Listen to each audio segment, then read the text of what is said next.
Assalamualaikum warahmatullahi wabarakatuh. Selamat pagi Bu Irma, selamat pagi juga teman-teman semuanya. Sebelumnya perkenalkan, saya Ardian Yoga Pratama, biasa dipanggil Yoga. Saya dari kelas Pendidikan Matematika A 2021. Melalui podcast ini, saya akan menjelaskan salah satu materi yang sudah dipelajari selama semester 1, yang mana tugas ini adalah sekaligus sebagai ujian akhir semester mata kuliah ilmu pendidikan. Materi yang akan saya bahas kali ini adalah aliran naturalisme dalam pendidikan. Alasan saya memilih materi ini karena saya rasa materi ini mudah untuk dipahami dan juga karena kita sudah pernah membahas materi ini bersama-sama di Zoom. Tanpa berlama-lama lagi, saya akan memulai pembahasannya. Pertama, kita mulai dari pengertiannya dulu. Apa yang disebut dengan aliran naturalisme? Sebenarnya, naturalisme berasal dari kata natural, yang artinya alam. Di dalam Kamus Besar Bahasa Indonesia, naturalisme berarti usaha untuk menerapkan pandangan ilmiah tentang dunia alamiah pada filsafat dan seni.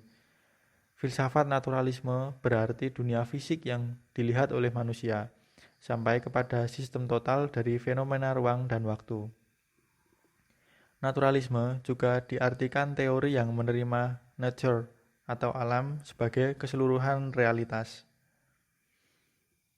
Aliran naturalisme sebenarnya hampir sama dengan aliran nativisme, yang mana aliran ini berpendapat bahwa perkembangan manusia itu telah ditentukan oleh faktor-faktor yang dibawa manusia sejak lahir.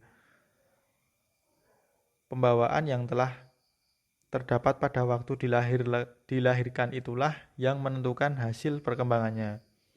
Naturalisme lahir pada abad ke-17 dan mengalami perkembangan pada abad ke-18. Naturalisme berkembang dengan cepat di bidang sains.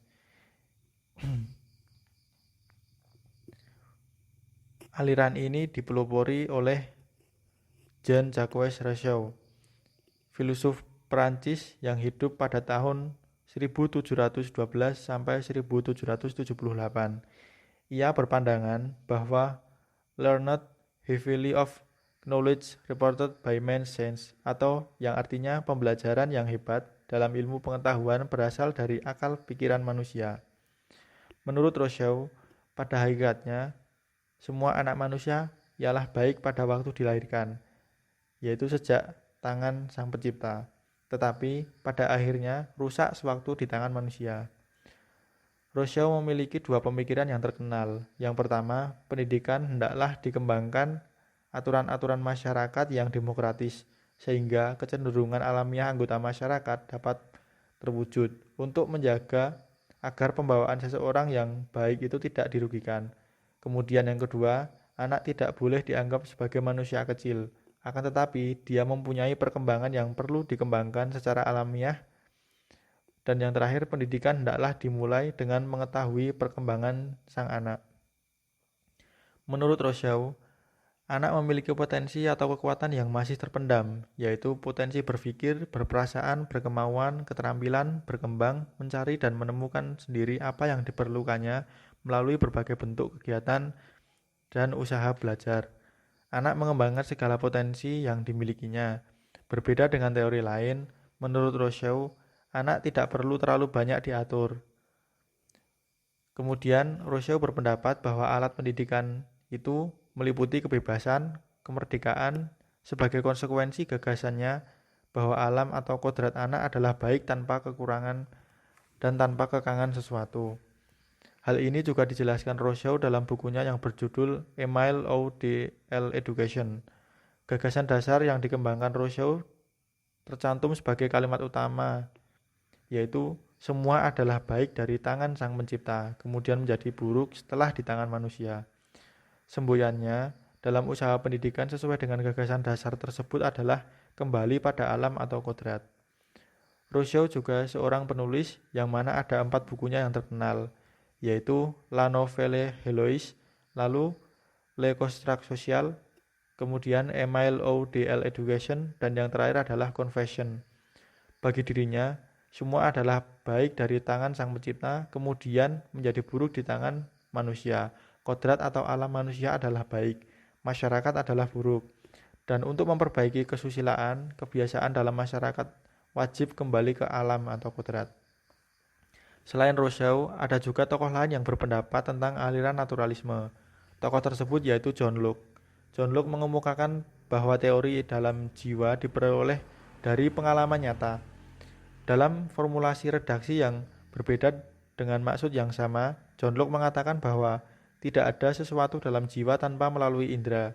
Alam merupakan spot power bagi pengisian jiwa dan sebagai proses pendidikan harus mengikuti tata tertib perkembangan alam. Mata pelajaran harus diajarkan secara berurutan atau sequence, step by step dan secara tidak bersamaan. Ide-ide John Locke tersebut berseberangan dengan pendapat atau pandangan Platonic Notion, yang mana dia mengatakan bahwa manusia itu lahir dengan ide atau gagasan pembawaan seperti ide tentang Tuhan, rasa tentang benar dan salah, kemampuan logika tentang prinsip-prinsip kontradiksi secara otomatis tanpa melalui belajar.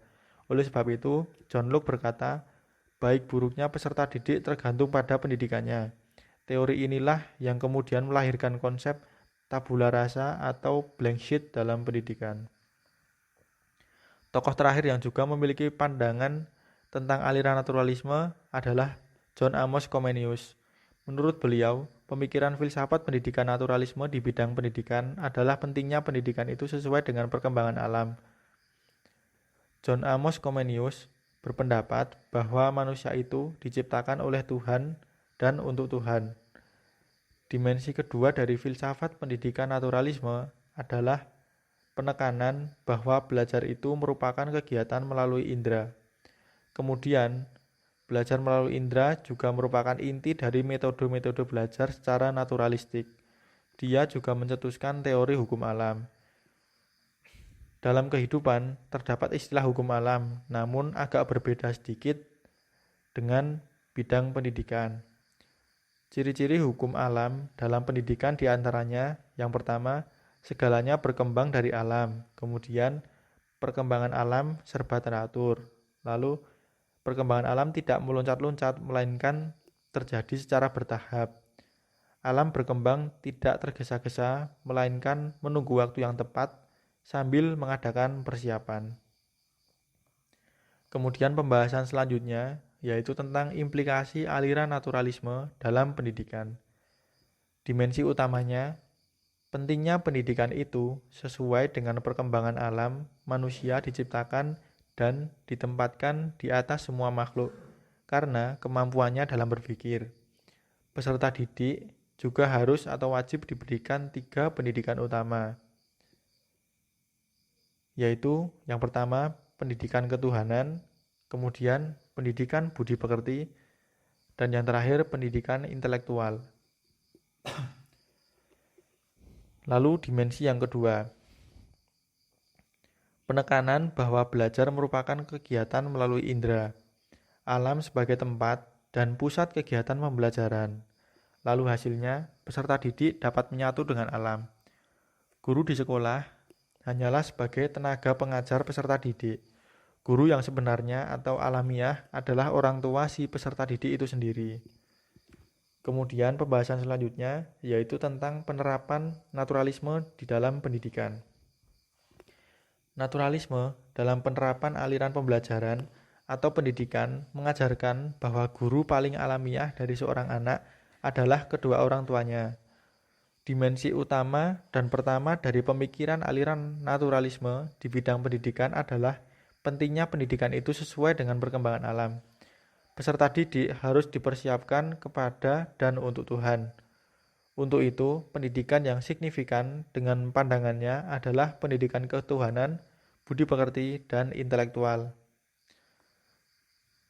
Pendidikan bagi penganut paham naturalis perlu dimulai sejak jauh-jauh hari sebelum proses pendidikan dilaksanakan.